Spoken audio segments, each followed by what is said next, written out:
Hello there. Welcome to Book Talk. And this is your host, Anthony Morore. At Book Talk, we get to, as you know, we get to hear an author come and speak about his book or her book.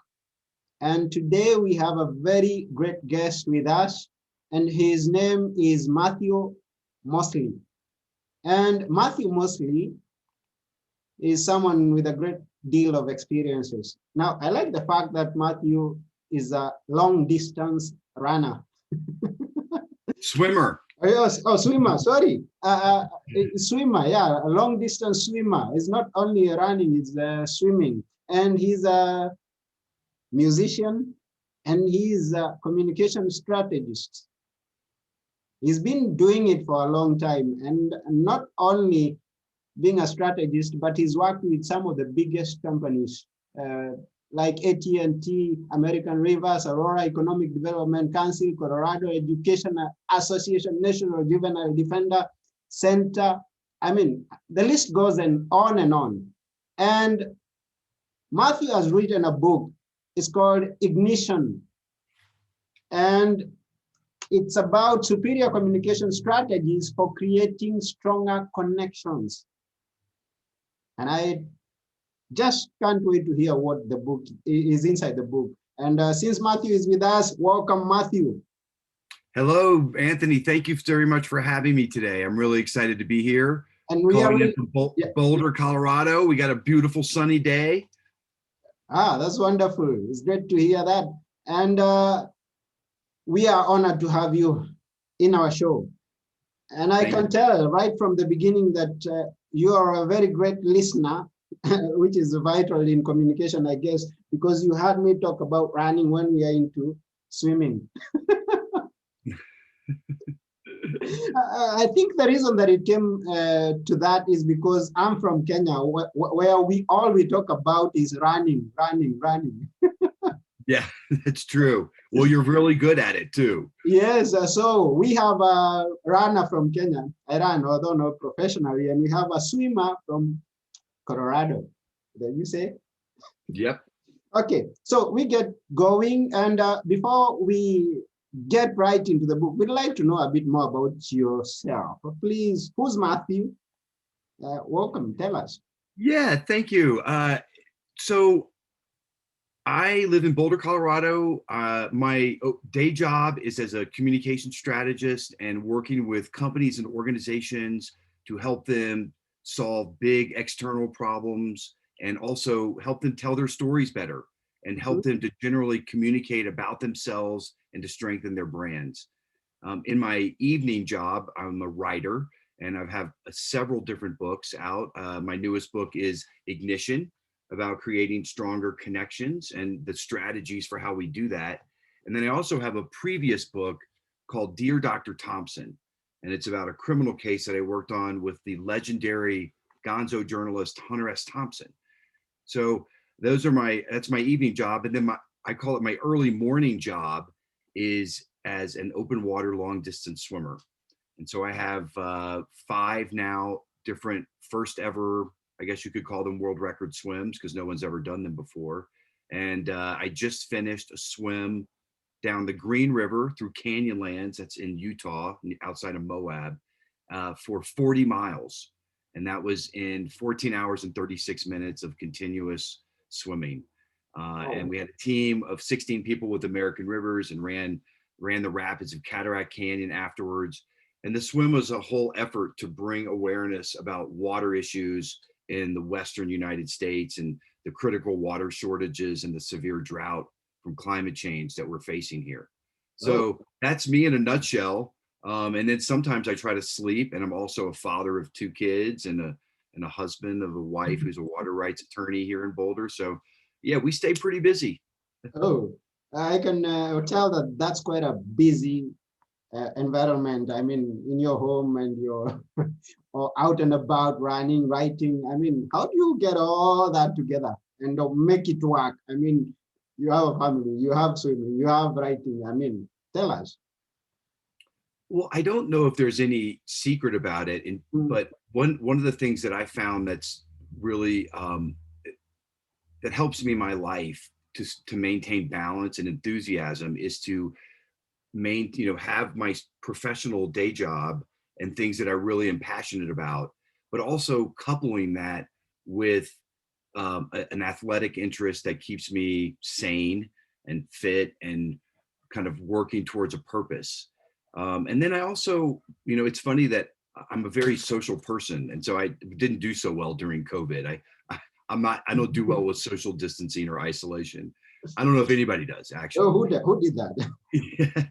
But I picked two of the loneliest, things: open water swimming and writing, as two of the loneliest this kind of sports and activities to do. But the writing is really important because the writing puts, I started writing Ignition, this book, about 6 years ago. Yeah. And it was an effort to bring some clarity to what I did in my life as a profession. Mm-hmm. So I practice it's public relations, but it's much more what I call public affairs or issue management. And public affairs, for the definition for our audience, just so people know, public affairs is the profession of, it's the alchemy of turning money and resources into power. Mm-hmm. How do we create power from what we have? And I talk a lot about that in the book. Yeah. We've only got a few resources: time, money, and people. So Mm-hmm. how do we use those? So the book became an effort to bring some clarity and to define what it is I do as a profession. Yeah. And so yeah, it took a little while, because Anthony, I didn't want this to be a traditional sort of how-to manual. Yeah. You've seen a lot of business books out there, a lot of public relations books that tell you, hey, top 10 hints for getting good media, and Mm-hmm. call back your reporters, and some real basic things like that. Ignition really goes much more into kind of the theory and the history, the context of why communications is so vital and important in our lives today. Now, when you talk of stronger connections, why is connection important? That is, it should be stronger, that we should also be talking about a stronger connection. First and foremost, why is the connection important? That's such a great question. And it seems to be so obvious, right? Mm-hmm. Well, duh. Yes, I want stronger connections. And that everybody thinks that their life is spent making stronger connections. Yeah. I don't think that's right. But there is a great book by Yuval Harari called Sapiens. Mm-hmm. And in it, and I talk about his book in my book and reference it, because he has taken the science of history and determined that our secret sauce as humanity was our ability to collaborate and communicate with each other. Yeah.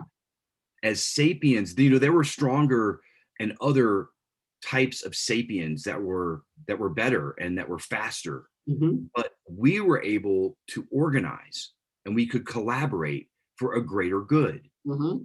Now, I think that is what that skill, that basic survival instinct, has served us over the entire millennia. But yet I think we're at a crossroads now in our world where somehow social media and our interconnectedness is making us more isolated than ever. And so I wanted to discover that in my book and talk about and go back to the fundamentals of why communication, collaboration is our secret sauce that could save humanity. And whom should be connected? Who should come together and be connected together? I mean, this is what we are talking: stronger and stronger connections. Who exactly in the present day world? Yeah, that's a great question. Obviously, the book is a business leadership book, so it's about people in positions and leaders and organizations. Mm-hmm. Perhaps they're in the halls of Congress or in power, or they're staffers for people who are striving to make a better world and believing in a cause, or they work for an environmental organization.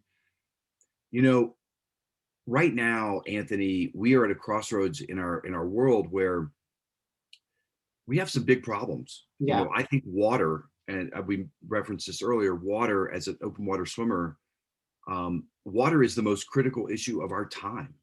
And I don't think people understand just how important water is to their life, to their world, and what it means to their very survival. And so we have things like water or public transportation, or maybe it's K through 12 education, Mm-hmm. maybe it's healthcare. We have some big issues that we need to tackle as a society and get some things done. Mm-hmm. And I think to do that, the first thing we have to do is make people care about these issues. Yeah. Why does water matter to people? If they just turn on the tap and it comes out for pennies, why should they care? It's coming out. It's fine. Mm-hmm. Mm-hmm. So we need to figure out ways to help people care about some of the bigger issues that are facing society. And that's what this book gives you, some strategies for doing that. And I think later in the program, I'm anxious to talk about some of those strategies and how people can use them in determining and making themselves successful in their own lives. Oh, I think it's quite in order if we do touch on some of the strategies. I know you didn't say, you said that you are not giving you the 10 or the 20 or the 7, but it's good that we may have to have a glimpse of the strategies. Yeah, go right ahead and get started on it, please. To talk about some of the strategies? Yeah, Yeah, sure, sure. you bet. Um, I think some of the times, you know, I worked with this author, Hunter Thompson, and there's a chapter, it's chapter 4 in the book. It's called Controlling Your Environment. Mm-hmm. And while the book is a book about leadership and communications, it's a lot about controlling your environment. Okay.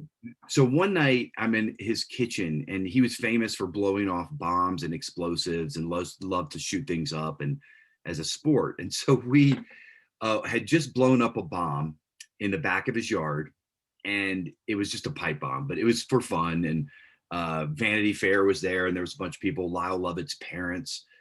And he turns to me and he asks me, we had been talking about, politics and the recent presidential election. And he turns to me and he said, "Son, do you know what the meaning of the word politics is?" Mm-hmm. And I was like, "Oh, Anthony, I've been in politics for 20 years. And this basic question stubbed me." And I was like, voting, governance, you know, public policy, wrong. He said, "It's all wrong." And he said, "Son, the meaning of the word politics is the art of controlling your environment. And those who control their environment the best are able to succeed." And that goes for entrepreneurs. It goes for organizational leaders. It goes for people who run top 10 Fortune, companies worldwide. Mm-hmm. And it also goes for us in our personal worlds. And that if we can create the circumstances that allow us to succeed, then that's our money spot. And usually it involves doing something that's greater than ourselves, Uh-huh. something outside of our own person that is making the world a better place, or making some corner of something better, that you are giving something to something else, that it's not just about you. And Yeah. I find that great leaders that I've worked with, and presidents of organizations, and senators and politicians, the best ones, that's how they succeed, is that they are thinking always of something outside of themselves. Wow. And I'm glad to hear the word politics being defined in a totally different way from the way I know it. Yeah. Let me also The talk art about of another. controlling your environment. That's Yeah. interesting. The art of controlling your environment. Well, Okay. another side of that, Anthony, is, the also with controlling your environment, is that I also lay out a theory in the book called the rule of reaction, Okay. and that the reaction is always what defines an event. Yeah. I find many people in my profession, in public affairs or communications, they always are focused on the actual event, Mm-hmm. right? And the what is happening. And they're not so focused on the reaction of people, Mm-hmm. because it's the ancient, it's the wise old, riddle of, if a tree falls in the forest, does anybody Does it matter? Does it Does someone actually hear it? happen? Yeah, And of course it does, but what the key is there is the reactions that people have to it. yeah. Did somebody get hurt under the tree? Mm-hmm. Did it, fall in a building? Did people sue somebody? Mm-hmm. So when we are in a crisis situation, or we're determining, how to define an organization or a brand, and we're out there in a communication setting, talking to stakeholders or media, consumers, we always want to be thinking about that reaction, Mm-hmm. right? And planning for that reaction, not planning the event itself. I mean, that's a given. But Yeah. what we need to really be thinking is a step ahead and what that reaction is.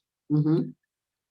I also talk about in part 2 in the book, another strategy that is closely aligned with this rule of reaction is about like the hero's journey.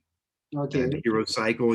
Many people learn about the hero cycle in literature school, it's taught in film schools, and the hero's journey. Are you familiar with it, Anthony? No, I'm Joseph not familiar. Please tell us. Let us know. Okay, yeah, this is really fun. So the hero's journey is where every story in the world is basically follows a certain pattern. Ah, A okay. heroine leaves home. Mm-hmm. She meets challenges and trials and tribulations. Yeah. She finds helpers and great people that help her along the way. Mm-hmm. She finds evil people. Then she crosses a threshold into another dimension. Okay. Like, think of the Wizard of Oz or Star Wars, Luke Ah, Skywalker. Then mm-hmm. he meets Obi-Wan Kenobi and Yoda, and then they help him. And he always there's a reconciliation with father figure, Yeah. where you sort of overcome your challenges, Mm-hmm. and then you beat the bad guys. You are transformed and wiser for your journey as you make your journey back home Yeah. into a changed person. Yeah. I get it The, now. Very the correct. Bible, the Yeah. Bible follows this myth. Joseph Campbell wrote "The Hero with a Thousand Faces" back in 1949, Mm-hmm. which he defines this hero cycle, and Okay. how it is a defining rubric and storytelling technique from the Greeks through the Romans, through the Bible, to current day Hollywood. Mm-hmm. And so I encourage businesses, and when we're thinking of like advertising campaigns or catch slogans or taglines, Yeah. to think of themselves in the hero cycle. Mm-hmm. You're a presidential campaign, put yourself in the hero cycle. Yeah. What people make the mistake of is that they put themselves as the hero, and they Ah, think of themselves as a hero. Okay. If you're, let's say, you're a soap company, yeah. and we're going to have the best soap, Anthony. We're going to go out there and sell soap to everybody. Mm-hmm. And we're going to make the soap the hero of the day. And the Mm-hmm. soap is going to clean the grime off of everybody. Well, the consumer is thinking they're the ones paying the money and they're the hero. Ah, So okay.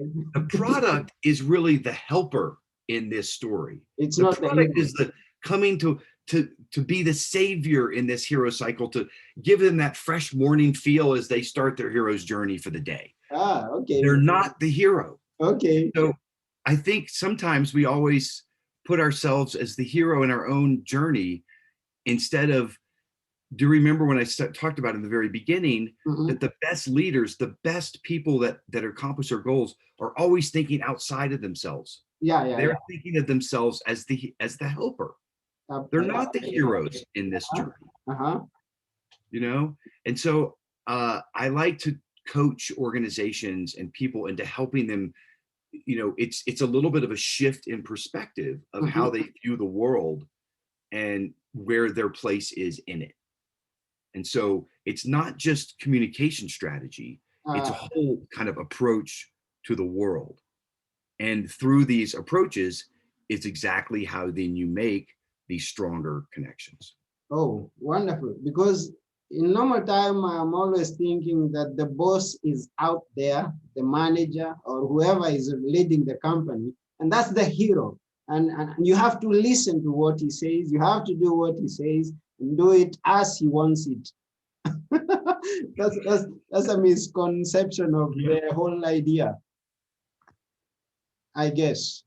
Yeah. Uh-huh. So it's not, the boss is not the hero. I mean, we have the heroes who are going out there and sweating the small stuff. Yep, Okay. that's right. The hero is the end user. And the end Who are user. who are you doing this for, Yeah. right? Uh-huh. That's the hero. Ah, wonderful. That's a great concept that we get to hear. I mean, we remove the old concept of seeing the one who is up there as the hero. Yeah. And And you know, yeah, if I could continue with one more strategy too, is the people we take clients sometimes through the art of improvisation, and we'll do some improvisational workshops. okay. And improvisation, we don't normally think of a meeting or our things in our daily lives as improvisational theater, Okay. but they are. Uh-huh. Anthony, what we're doing right now, this is improv, Yeah, we're, yeah, we're yeah. having fun with improv.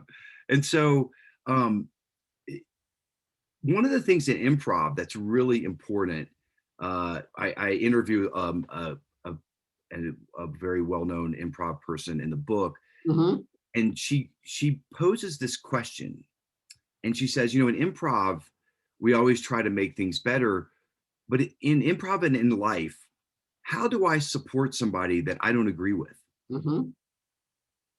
What a profound question. That's very profound. I mean, because we are always seeing people, I mean, and you mentioned politics, we have governments, that we have leaders who have been placed there, and they had to go against an opponent who had followers and supporters.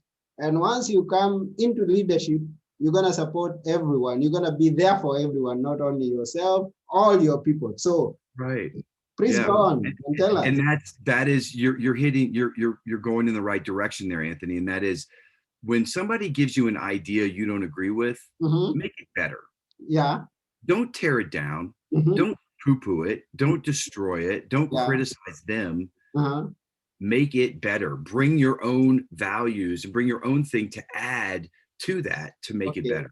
Okay. Because there again, in improv, all the people on the stage are working towards the best story for the audience, right? They're not working to just make themselves the best player on the stage, because then guess what? People won't work with you in improv anymore. If you're good, and she brought up the example, if you're Tina Fey and Amy Poehler, and somebody throws you a real dud of an idea on the stage, watch those two take a terrible idea and make it the funniest, most hilarious thing you've ever seen in your life, right? And that is what we have to do in our own world sometimes, is take things that are not great and make them better. And simply by adding our own thing. And again, that gets back to my principal call to action, which is doing something that's greater than yourself. Yeah, and it also, and it also brings to mind back again the hero story. I'm on stage and I'm not the hero. I'm not going to outdo everyone else who's on stage. I'm going to let some others do what they have to do, taking what they have done and making it better and presenting it in a more better way, not putting them down. Right. But when your time comes to speak, you will be ready to add something of value to the overall enterprise. Oh, that's beautiful. And that is also, I have a chapter in the book. It's not really a chapter, it's an illustration called a meeting meditation. Okay. And it's on meetings as an improvisational act. We always go into these meetings, and I personally love meetings. A lot of people hate meetings. I think meetings are where the rubber hits the road. That's where things get done. That's where tasks get assigned. And that's your chance to shine too. But I think people come into a meeting and then they, watch this all the time. They say their piece, they say it very blustery and with such confidence, and then they go and they look at their phone and their computer, and they don't listen to anybody else, and they don't do anything else. And then somebody says, "Well, Joe, what do you think about that?" He said, "Well, what's your question?" and instead of really being present in those meetings, when you're there and you have an hour to share with somebody, you're there for a reason, hopefully, that you have something to bring of value to this situation. It doesn't mean that you are the king of the hill here. It's just that you have a piece to bring. And usually my piece is in a communications, I'm representing the comms people, and what do communications think about this? And so you'll have regulatory and legal and the C-suite and the president, and you'll have the government relations team, and then we'll have communications. Yeah. And they'll all say their piece, and I'll say, hey, that all sounds like a great piece of gobbledygook, but you all sound like you have your head up your ass and you're going to go to jail. I think we need to say it so that people can really understand it in this way. And they can tell me to go pound sand or not, but at least I'm adding my piece to it, and only when it's appropriate, Yeah. And don't go to a meeting and never say anything at all. If you're there for a reason. You're also usually not there unless you're the person leading the meeting. You're not there to grandiose and to grandstand. You're there to add value in some small way. To add value. And let me ask a question. How do you get the idea of being present in a meeting to this person who is always, hey, what was your question? How do you make him understand? I mean, what's the principle or the strategy that you're going to present in the organization that is going to bring this person into realization that, yes, I need to be present?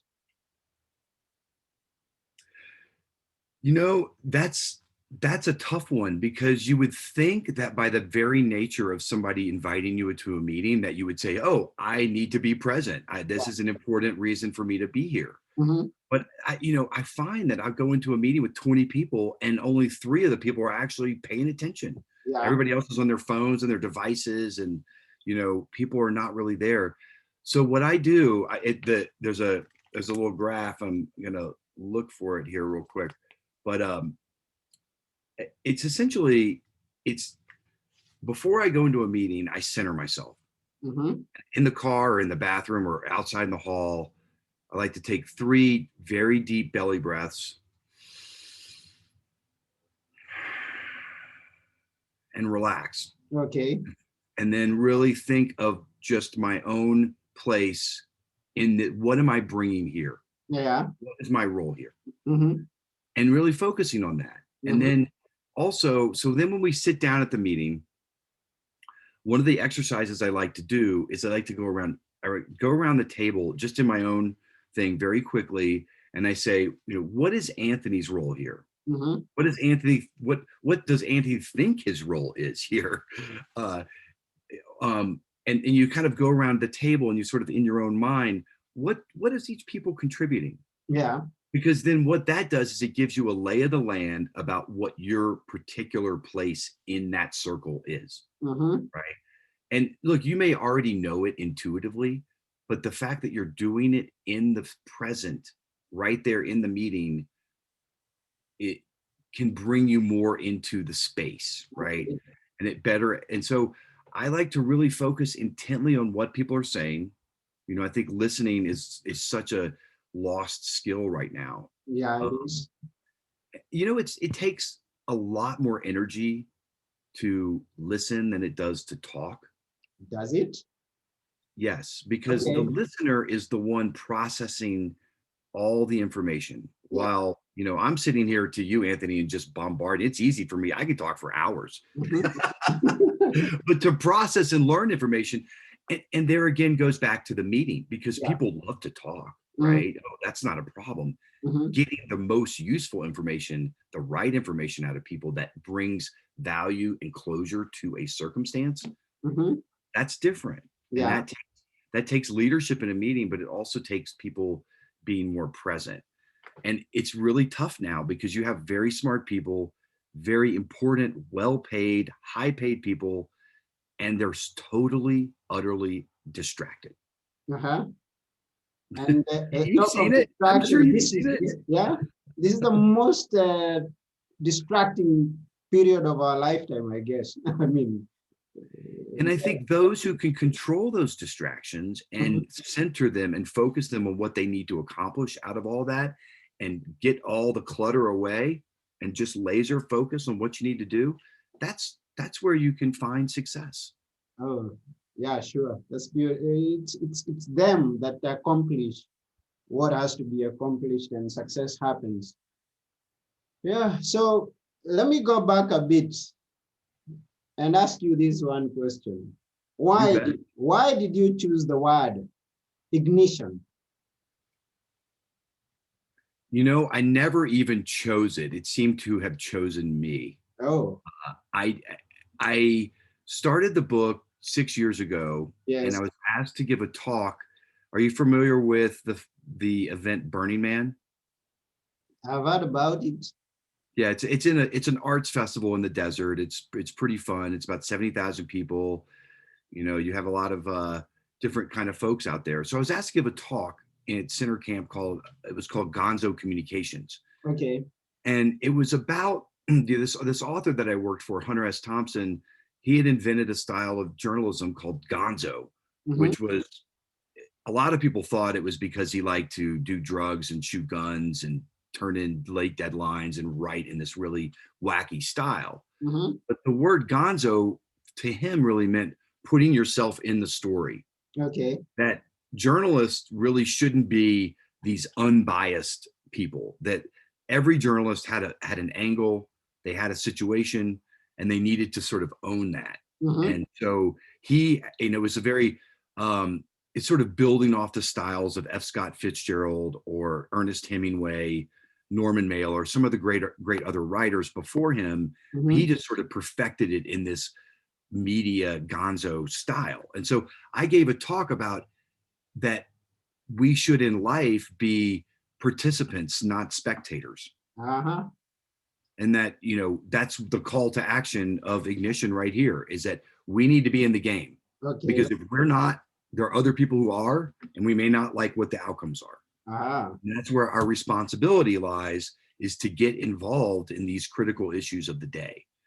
And that's what I want to do, is try to inspire people and give them the actual tools to say, all right, I want to get involved in water policy. I want to get involved in K through 12 education. I want a better life for my kids. Here's how I'm going to do it. Oh, that's beautiful.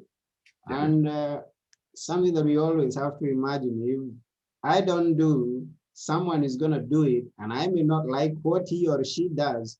So I need to be the one doing it. So I need to be ignited and go forth and make things happen.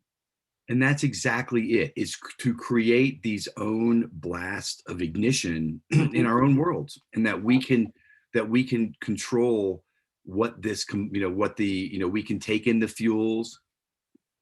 We can compress the energy in our own souls and our own minds, and then we can release those ideas out into the world as acts of ignition.